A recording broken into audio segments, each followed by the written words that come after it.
Pellowe. Good to meet you, Dave. So tell me, you guys are obviously pro-abortion, pro-choice? We're pro-choice, yes. Yep, excellent. So put your arguments forward for the audience. Okay, so we're here today because we believe that there is an alternate voice to this issue, and the bottom line is that we just support women to be able to make that choice. We don't think that the state or the church should be imposing their will on women, and I think, you know, the bottom line is as well that you know, I consider that a form of state violence as well. You know, forcing women to actually give birth to children that they don't want to give birth to. Do you mind if I pick you up on a couple of points? Yeah, sure. Do you mind if I interrupt and we just back and forth? That'll be good. How come I don't have freedom of choice over your life? No one's got freedom of choice over my life except myself. How do you think the church is actually imposing it in any other way than democratically? Well, I think what we've seen here today is that they are very active in lobbying members of parliament.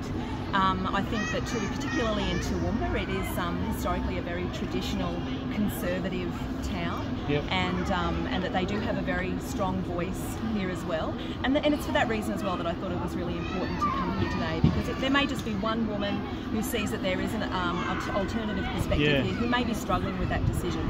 And the fact is the legislation at the moment still can criminally charge a woman for procuring her own abortion, and of course we saw that recently. You don't think that's a bit of a scare campaign? Like, in 140 years, not a single woman has been charged with procuring an abortion, let alone convicted. Well, in 2009, she was charged with procuring her own abortion, her and her partner, up in northern Queensland. But she wasn't charged with procuring an abortion, she was actually charged with procuring abortion drugs, which was illegal. She broke the law importing regulated drugs. Sure, well, yeah. That law's not being changed by the proposed law, is it? The fact is, abortion should not be a crime. It should be decriminalised, and at the end of the day, it's a woman's choice to decide whether or not she wants to give birth. But just taking one point at a time, you know, I'm against criminalising women. I agree 100%.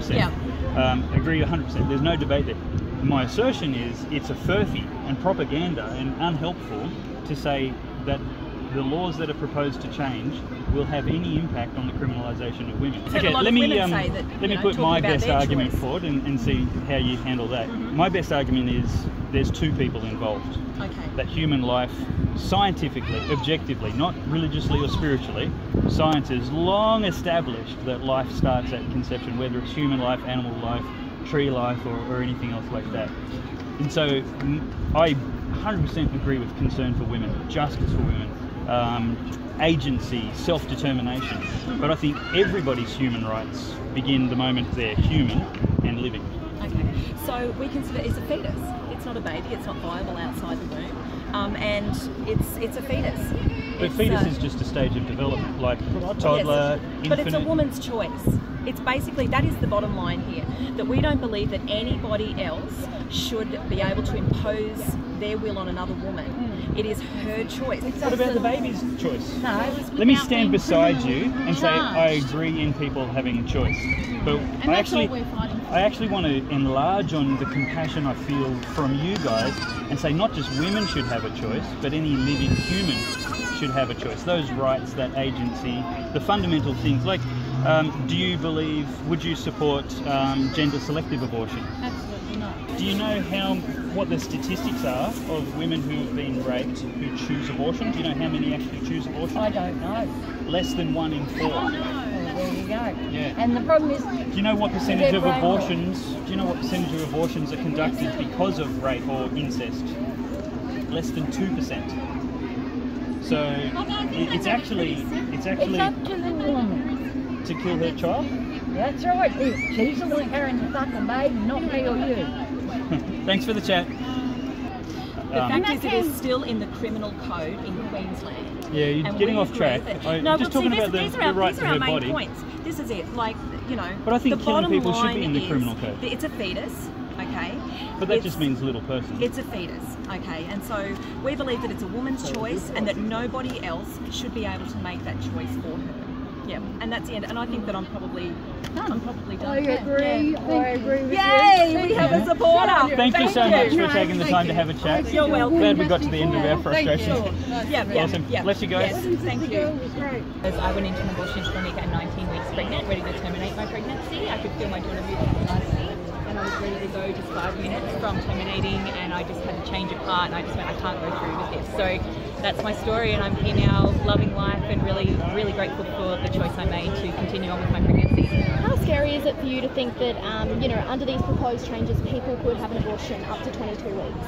Yeah, that just absolutely horrifies me, the fact that I was pregnant, I could feel my daughter moving inside of me, and I could still go through with an abortion at 16, no questions asked, no counselling, nothing like that. But these abortion laws that they're proposing are even more extreme than that. It really does horrify me. I guess, what do you think will happen if this does go through? It will just be open slather for abortion. There will be so many more women and children who are just harmed by these laws. There will just be so many more hearts broken and grief-stricken women out there. Do you think that the government, I mean, they argue that, you know, every woman should have a choice about their own body and what happens. Do you think that that is a cop-out in this situation? Yeah, definitely. I think that women who are in that situation, they're extremely vulnerable and compromised. You don't have, you know, any kind of you're just compromised in your view at that time. You're just looking for someone to offer you a positive story or support you, and you're compromised, you're vulnerable, and to have people speaking into your life and saying this is a decision that's right for you is really, really terrifying. From a doctor's perspective, what are your concerns with the proposed Queensland abortion legislation, specifically as it relates to your profession? It's actually a bill that's not really focused on the outcomes of the mother, as much as it's promoted to be that. What the current law allows is for abortion to occur for those mums who have got their lives threatened, whether it's psychological or whether it's for medical reason. And that's adequate. That is covering for just about all the necessary procedures that need to be done. Is there any dispute in science that human life begins at conception? Any vagary? There's no vagary. I think it becomes much more of a position that the person has, as opposed to it being a scientific. For the lady who's just telling me before that if human life doesn't begin at conception, that's a fetus. Yes, that's correct.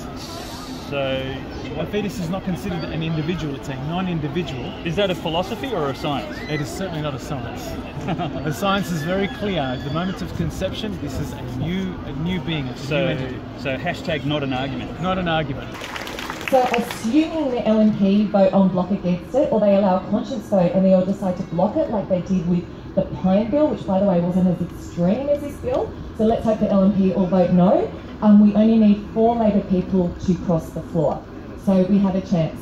So to date, one Labor person, and I don't know if I can say their name, has said they will. So I think we should give that Labor person a round of applause. We're so thankful. If you're listening, we are so thankful. So we're doing our best to obviously really lobby our MPs in a very respectful way, in a very informative way. We know Queenslanders don't want this bill. We've done polling over years, many of us pro-life groups, and the most recent one of August 2018 shows that only 6% of Queenslanders actually agree with abortion to birth, which is what this legislation is. So we're in the vast majority. Most people think like us. We need to let our MPs know that. Also go to them with real stories, like the beautiful, I really honour these beautiful women who spoke today. Thank you for both your deep and beautiful stories. Bless you.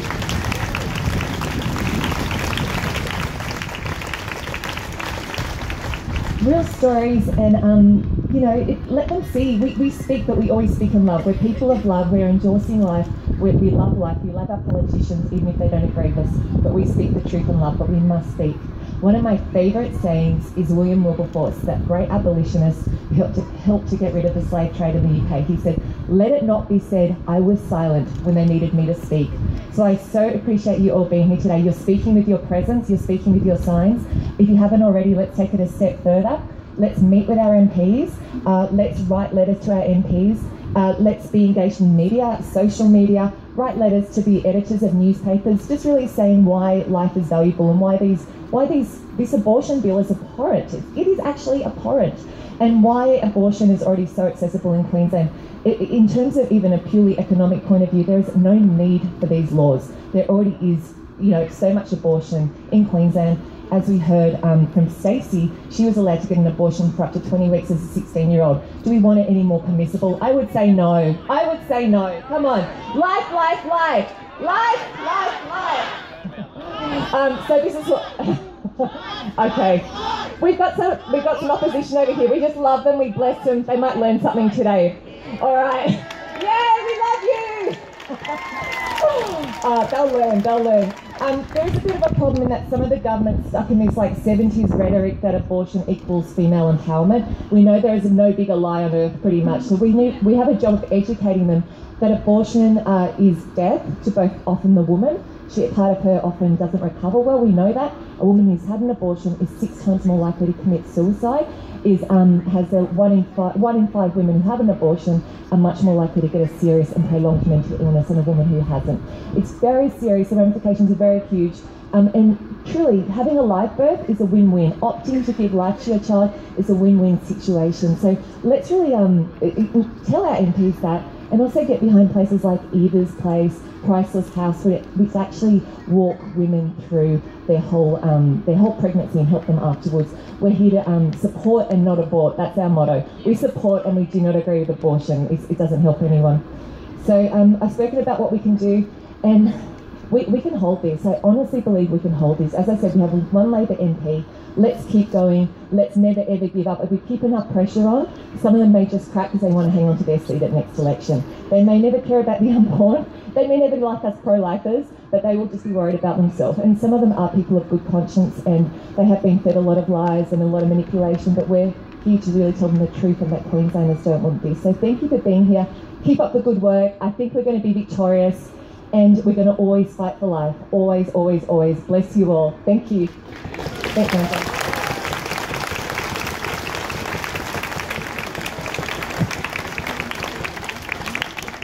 Top 3 concerns with this legislation. Yeah, it's abortion to birth. So obviously up until 22 weeks on no case for any reason. So that's obviously the primary one. Secondary one, 22 weeks up until birth for a wide range of criterion and social reasons. And the second doctor doesn't have to choose in the file. In Victoria, that has basically been a phone call. And another concern is there's no safeguards for women considering an abortion, so that leaves them wide open to coercion right through to term. Yeah. And there's no informed consent conditions for telling women about the risks of abortion. And there's also no conscientious objection for doctors.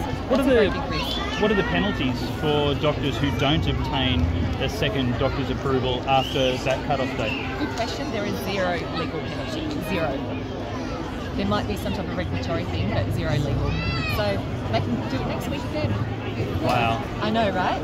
That I don't even know how that's an effective restriction. It's ineffective, that's it, David. In Victoria, when it's decriminalised, it led to a 39% increase in the number of late-term abortions. Wow. And about 50% of those are healthy babies to healthy mothers. Wow. For non-medical reasons. That's terrible. Yeah, right. Yeah. And they want to do this, and one of the arguments of the other side is, oh, we'll decrease abortions. How is that? Okay, we're not seeing that in other states. And also, it's illogical because you're saying there's barriers to abortion. All these women want abortions, but they can't get it, apparently. And they're not actually arguing. No, they're saying decreasing. You could just got a yeah. little flower on your head. They said if we decriminalise it, it will reduce the number of abortions. They said that this time around, like you said? Yeah, in the hearing in Townsville on Monday, I was there sitting behind Children by Choice, and they were saying that. And then Aaron Harper's like, oh, can you provide? So are they suggesting that there's something wrong with abortion, wanting it decreased? No, they just... Why do they care that it's been decreased? Exactly, I know, right? Can you explain to those who don't know, viewers, exactly what in the legislation is of concern regarding freedom of conscience for doctors? Labor's law requires doctors who do not want to involve themselves in an abortion to refer to someone who will perform the deed, who will arrange the abortion. In other words, they are forcing doctors to collaborate in an act that we consider so utterly wrong, so frankly evil, as to, for example, participate in referring a 20-week baby to abortion because of sex selection. And this is not made up. That exact scenario happened in Victoria under the same law to a GP colleague of mine called Mark Hobart. And Mark was faced with an Asian couple, and you know in Asian culture female babies are not valued much and they're aborted in the millions. They came to Dr. Hobart and said, we want an abortion because we're having a girl and we don't want a girl, we want a boy. So please arrange an abortion for us at 19 weeks. Now Mark Hobart said, no, I won't. And because he said no, he had broken the law in Victoria. And the medical board, apparently out of its own volition, saw fit to then interrogate Dr. Hobart and drag him through the legal harassment processes of the board. That is a disgrace, because the board itself, in its code of ethics, says that doctors have that fundamental right to say no to doing something they consider to be terribly wrong.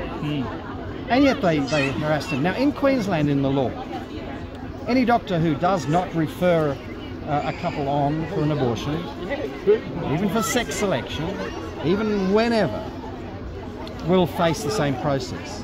If the board is so unprincipled, so brutal as to think that they can discipline and somehow denigrate a doctor for doing what all doctors should do, which is to protect innocent life, to do no harm, to uphold the ethics enshrined in the Hippocratic Oath, enshrined in the Oath of Geneva, enshrined in the AMA's Code of Ethics, and refuse to participate in an evil act. Well, if the board tries that, the board is worthless, and the board needs to be totally overhauled. So anyway, we will not refer. We will not do that. I've been talking to doctors here today. We will not refer couples to a doctor who will arrange the abortion. We just won't do it because we can't do it. Right. We cannot continue to exist as integrated individuals if we participate in this evil. Now, what are we won't do it. So bring it on. What are the implications in the code, or what are the provisions in the legislation that's being proposed and voted on for private hospitals, Christian hospitals, with regards to their policies regarding abortion? Very good question. Hospitals have no conscientious objection rights under this law. So they do currently, but they won't under this law. I'm not sure how it's going to work out in the law. For instance, we have two private hospitals here in Toowoomba. St Andrews is a Presbyterian hospital, St Vincent's is a Catholic hospital, and both of them are abundantly clear that there will be no abortions happening in their hospitals. Of course, if you have to deliver a baby to save the mother's life, you know, the mother's got preeclampsia or there's an ectopic pregnancy, of course they'll do it. It's not an issue. Right. But we're talking about abortion on demand, abortion for eugenic reasons, abortion for other than saving the mother's life. Well, it just will not happen in the Toowoomba private hospitals. Now, again, but the vision or the mission of this legislation is to shut that policy down? That's exactly right. The mission of this legislation is to crush any dissent against the decadent orthodoxy that all abortion is fine and right, and that anyone who speaks against abortion is somehow an enemy to be silenced. That's what it's all about. Because you can already any woman can get any abortion she likes in Queensland. Right. There's never been a conviction of anyone in Queensland in 100+ years. In Queensland, we have this very creative balance between a law which says the right thing about protecting innocent life, which waves the flag for justice, which says in the 1985 court ruling, Justice Maguire, he says the law in Queensland has not abdicated its responsibility as guardian of the silent innocence of the unborn. Wow. Quote. That is good old-fashioned justice. Now, in our current degraded culture, arguments of justice, arguments of impartial, principled justice and rule of law sort of don't cut it. It's all about what I want, what I want, what I want. And we are now reaching a very dark, very, very ugly phase in our culture, where those principled laws defending innocent life are being overturned by this Labor Green Alliance in favour of untrammelled liberty for adults to destroy unwanted offspring on demand. No reason required, no medical reason at all, none. To 22 weeks, which, as you know, Dave, I've held a baby at 22 weeks. This is the youngest age they can survive in our hospitals. And this big, beautiful bub at 22 weeks, effectively you're allowed to come and put scissors through its head. Yeah. As long as it's still just inside the womb. If it slips out of the womb, it's murder. But if it's just inside the womb, that little 22-week is free to be utterly destroyed and the government will give it its blessing and will pay for it. That is a sickness. It is a sickness upon us. It is evil. It is shameful. And what is even more shameful is that Pellowe and Trad and others don't seem to get it. They are so morally deadened that they do not understand the violence and vileness of this law. The lovely ladies I was talking to just a moment ago who are pro-abortion rationalise that it's completely okay to do whatever you like because it's just a fetus. What does that mean scientifically, logically? Well, it's a totally different being. You know, they say it's my body. It's not. Here's a woman, and she might be pregnant with a male individual whose heart beats at a different rate to hers, whose blood type is different, whose fingerprints are different, above all, whose identity and whose destiny is different to this older person. This older person's had a good go at life. This little one's begun beautiful and dynamic and full of all this future ahead.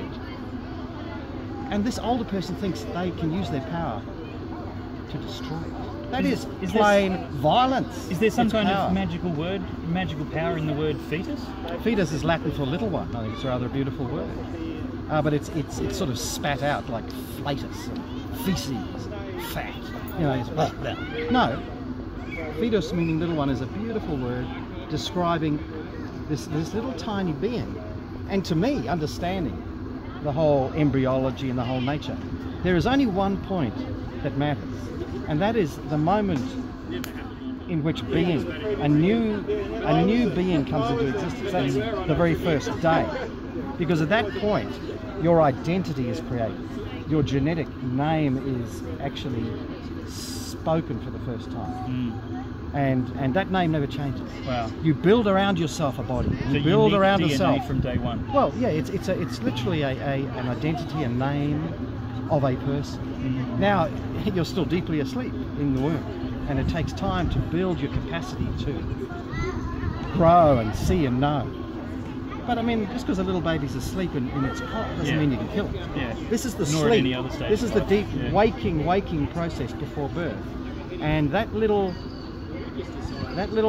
life, we may not be able to read its name because the font is so tiny, but that little name is written on the palm of God's hand. Right. So Isaiah tells us.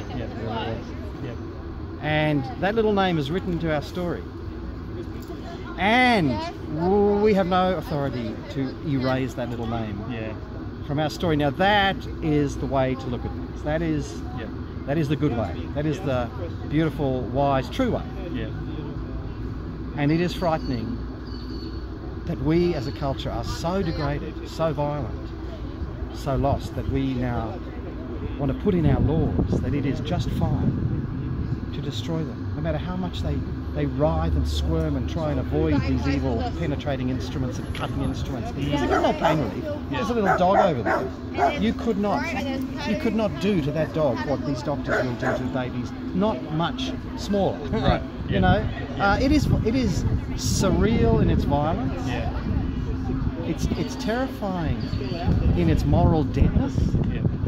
It's getting pretty hard to love our culture, mate. So that's it from the March for Life at Toowoomba, and if you haven't already, make sure you contact your local Member of Parliament if you're a resident of Queensland or in any jurisdiction where abortion is considered for legislation to be liberalised, to be freed up, to be made more common. Killing people is wrong. It's always been wrong, and there's never been a justification for considering any person, any living human being, disposable property. So make sure you contact your local Member of Parliament and let them know that your vote at the next election will depend on how they vote on protecting life, because every human life is precious and worth defending at every stage.